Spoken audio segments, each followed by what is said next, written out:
The Golden State Warriors now have a decent lineup or roster for the 2024-25 NBA season. However, if you ask 10 people, 8 of them would say that it's not enough to win a championship, and some even say it might not be enough to make the playoffs.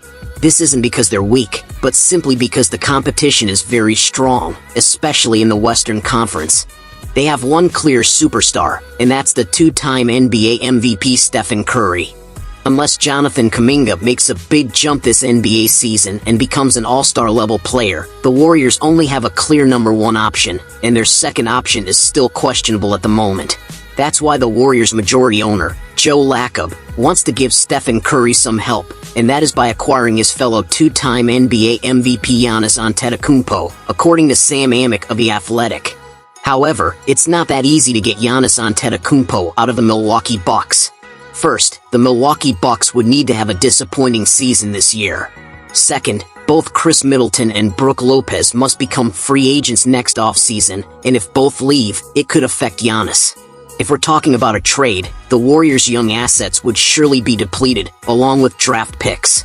As for free agency, Giannis still has a contract with the Milwaukee Bucks for the next 4 years, though he has a player option in the offseason before his final year. So most likely, if Joe Lacob wants to fulfill his dream of pairing Curry and Giannis, he'll have to do it via trade, which would require giving up almost all of his assets, if the Milwaukee Bucks even agree, which currently seems unlikely. Do you think a duo of Giannis Antetokounmpo and Stephen Curry would be enough to win a championship in the NBA today? Meanwhile, the New York Knicks have given a one-year deal to 35-year-old veteran Marcus Morris Sr., who also played for them during the 2019-20 NBA season.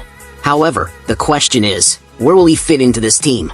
He's another 3 and 4 player, meaning a power forward or small forward, and they already have OG Anunoby, Mikal Bridges, Julius Randle, and Josh Hart, all of whom are expected to play heavy minutes. With Isaiah Hartenstein leaving the Knicks, it seems like they need a center, not another power forward or small forward, especially with Mitchell Robinson being injury-prone.